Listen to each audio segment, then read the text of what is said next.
Muslim ಯುವತಿಯರು Muslim ಯುವಕರಿಂದ dangerous. ಇನ್ಮುಂದೆ ಮುಸ್ಲಿಮರೊಂದಿಗೆ ವ್ಯವಹಾರ ಬಂದಾಗಬೇಕು.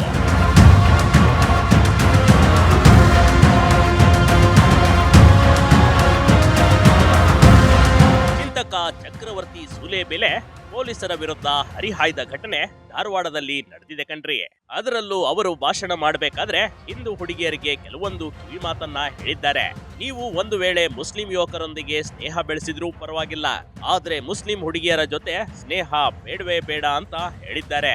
ಯಾಕಂದ್ರೆ ಅವರು ಅವರ ಸಹೋದರ ಜೊತೆ ನಿಮ್ಮನ್ನ ಮಲಗಿಸ್ಬಿಡ್ತಾರೆ ಅಂತ ಆಕ್ರೋಶ ಹೊರಹಾಕಿದ್ದಾರೆ.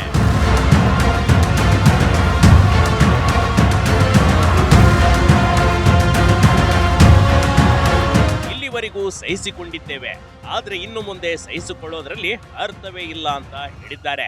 ಇನ್ಮುಂದೆ ಮುಸ್ಲಿಮರೊಂದಿಗೆ ಎಲ್ಲಾ ವ್ಯವಹಾರಗಳು ಬಂದಾಗಬೇಕು, ಹಿಂದೂಗಳು ಸಂಕಲ್ಪ ಮಾಡಬೇಕು ಅಂತ ಖಾರವಾಗಿ ಚಕ್ರವರ್ತಿ ಸೂಲಿಬೆಲೆ ಹೇಳಿಕೊಂಡಿದ್ದಾರೆ. ಮಿತ್ರ, ಇನ್ನು ಸಹಿಸಿಕೊಳ್ಳೋದ್ರಲ್ಲಿ ಅರ್ಥ ಇಲ್ಲ ಮಿತ್ರರೇ. ನಾನು ತುಂಬಾ ಕಳಕಳಿಯಿಂದ ಕೆಲವು ಸಂಗತಿಗಳನ್ನ ನಿಮ್ಮ ಹತ್ರ ಕೇಳ್ಕೊಳ್ತೀನಿ. ಮೊದಲನೇದು, ಇವತ್ತಾದರೂ ಕಟ್ಟುನಿಟ್ಟಾಗಿ ಸಂಕಲ್ಪ ಮಾಡಿ ಇನ್ನು ಮುಂದೆ ಮುಸಲ್ಮಾನರ ಜೊತೆಗೆ ವ್ಯವಹಾರ ಟೋಟಲಿ ಬಂದ್ ಅಂತ. ನಂಗೆ ಹೇಳಿ ಹೇಳಿ ಸಾಕಾಗೋಗಿದೆ ರೀ. ನಾವು ಪ್ರಯತ್ನ ಪಡ್ತೀವಿ, ಅಪ್ಪಿತಪ್ಪಿ ಯಾವತ್ತಾದ್ರೂ ಮುಸಲ್ಮಾನರ ಕ್ಯಾಬಲ್ಲಿ ಕೂತ್ಬಿಟ್ರೆ ಯಾಕಾದ್ರೂ ಕೂತ್ನಪ್ಪ ಅಂತ ಅನಿಸ್ಬಿಡುತ್ತೆ. ಏನು ಮಾಡ್ಲಿಕ್ಕೆ ಆಗೋದಿಲ್ಲ, ಬುಕ್ ಆಗ್ಬಿಟ್ಟಿರತ್ತೆ. ಕೊನೆ ಹಂತದಲ್ಲಿ ಕ್ಯಾನ್ಸಲ್ ಮಾಡ್ಲಿಕ್ಕೆ ಆಗದೆ ಒದ್ದಾಡ್ಬಿಟ್ಟಿರ್ತೀವಿ. ಅವನು ಹಿಂದೂ ಹೆಸರು ಹೇಳ್ಕೊಂಡು ಬಂದ್ಬಿಟ್ಟಿರ್ತಾನೆ. ಆದ್ರೆ ನಿಶ್ಚಯ ಮಾಡಿ ಇನ್ ಮುಂದೆ ವ್ಯವಹಾರ ಮಾಡೋದಿಲ್ಲ ಅಂತ.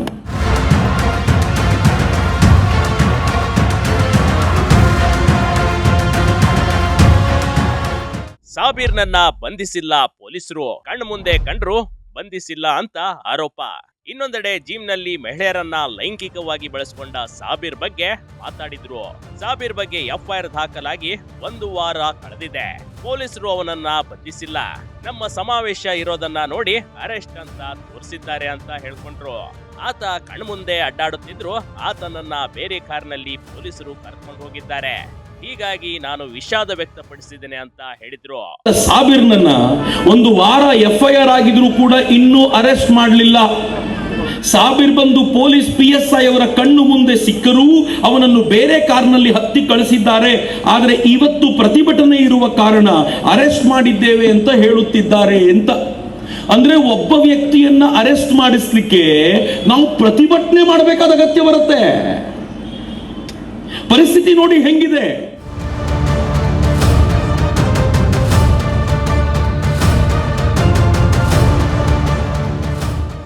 ಮನೆಗೆ ಕರೆಸಿ ಬ್ಲಾಕ್ ಮೇಲ್ ಮಾಡ್ತಾರೆ. ಮುಸ್ಲಿಂ ಹುಡುಗಿಯರಿಂದ ಎಚ್ಚರ ಎಚ್ಚರ. ನಿಮ್ಮ ಜೊತೆ ಬೇಕಂತಲೇ ಸ್ನೇಹ ಬೆಳೆಸ್ತಾರೆ. ಪದೇ ಪದೇ ಮನೆಗೆ ಕರೆಯುತ್ತಾರೆ.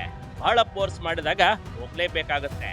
ಆದ್ರೆ ಅಲ್ಲಿ ನಿಮ್ಗೆ ಕುಡಿಯಲು ಕೊಡುವ ಪಾನೀಯದಲ್ಲಿ ಮದ್ದು ಬರುವ ಔಷಧಿ ಹಾಕ್ತಾರೆ. ನಂತರ ನಿಮ್ಮ ಖಾಸಗಿ ದೃಶ್ಯಗಳನ್ನ ಚಿತ್ರೀಕರಿಸಿಕೊಳ್ತಾರೆ.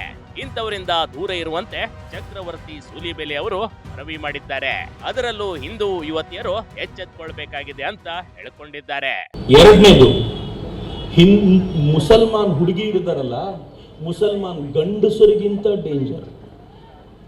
ನಮ್ಮ ಹೆಣ್ಮಕ್ಳಿಗೆ ಹೇಳ್ಕೊಡಿ, ಮನೆಗೆ ಹೋದ ನಂತರ ಹೇಳಿ, ನೀನು ಅಕಸ್ಮಾತ್ ಮುಸ್ಲಿಂ ಹುಡುಗನ ಫ್ರೆಂಡ್ಶಿಪ್ ಮಾಡಿದಿರಾದ್ರೂ ಒಂದು ಕ್ಷಣ ಓಕೆ ಏನೋ, ಹೆಣ್ಮಗಳು ಫ್ರೆಂಡ್ಶಿಪ್ ಮಾಡಲೇಬೇಡ, ಬಹಳ ಡೇಂಜರ್. ಯಾಕೆ ಅಂದರೆ ಅವಳು ಮನೆಗೆ ಕರ್ಕೊಂಡು ಹೋಗ್ತಾಳೆ ನಮ್ಮ ಹೆಣ್ಮಗುನ. ಒಂದು ಸಲ ಕರೆದಾಗ ನಮ್ಮ ಹುಡುಗಿ ಬರಲ್ಲ ಅಂತ ಹೇಳ್ಬೋದು, 2ನೇ ಸಲ ಕರೆದಾಗ ಬರಲ್ಲ ಅಂತ ಹೇಳ್ಬೋದು, 20 ಸಲ ಪದೇ ಪದೇ ಕರೆದಾಗ 21ನೇ ಸಲ ಹಾಳಾಗಿ ಹೋಗ್ಲಿ ಅಂತ ಅವಳು ಮನೆಗೆ ನಮ್ಮ ಹೆಣ್ಣುಮಗಳು ಹೋಗಿದ್ದರ ಪ್ರತಿಫಲಕ್ಕೆ ಅವಳು ಏನ್ ಮಾಡ್ತಾಳೆ ಗೊತ್ತಾ? ಕುಡಿಯುವ ನೀರಿಗೆ ಒಂದೇನಾದ್ರೂ ಸಣ್ಣ ಮತ್ತು ಬರುವಂತ ಅಂಶವನ್ನ ಹಾಕಿಸಿಕೊಟ್ಟು ತನ್ನ ಅಣ್ಣ ತಮ್ಮಂದಿರಂತಿರುವಂತಹ ರಾಕ್ಷಸರ ಕೈಲಿ ನಮ್ಮ ಹೆಣ್ಮಗಳನ್ನ ಬಿಟ್ಟು ಅದರ ವಿಡಿಯೋನ ಕಳಿಸಿದ್ರೆ ಈ ಹೆಣ್ಮಕ್ಳ ಕಥೆನೇ ಮುಗಿದೋಯ್ತ್ರಿ. ಇನ್ ಲೈಫ್ ಇಲ್ಲ ರೀ ಅವರಿಗೆ. ಆ ಲೈಫೇ ಮುಗಿದೋಯ್ತು. ಅವ್ರ ಕತೆ ಹೆಂಗಾಗ್ಬಿಡುತ್ತೆ ಅಂದ್ರೆ ನಿಂಗೆ ಆಚೆ ಬರ್ಲಿಕ್ಕೆ ಸಾಧ್ಯವಾಗದೇ ಇರುವಂತ ಸ್ಥಿತಿ.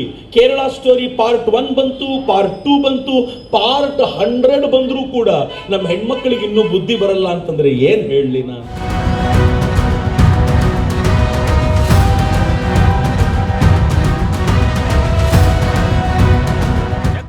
ಸೂಲಿಬೆಲೆ ಅವರ ಮಾತು ಸ್ವಲ್ಪ ಖಾರವಾಗಿರ್ಬೋದು.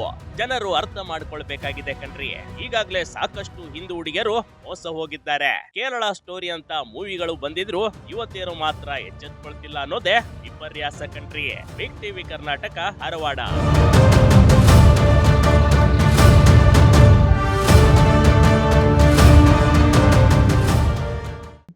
ಟಿವಿ ಕರ್ನಾಟಕ ಯೂಟ್ಯೂಬ್ ಚಾನಲ್ಗೆ ಈಗಲೇ ಸಬ್ಸ್ಕ್ರೈಬ್ ಮಾಡಿ. ಧನ್ಯವಾದಗಳು.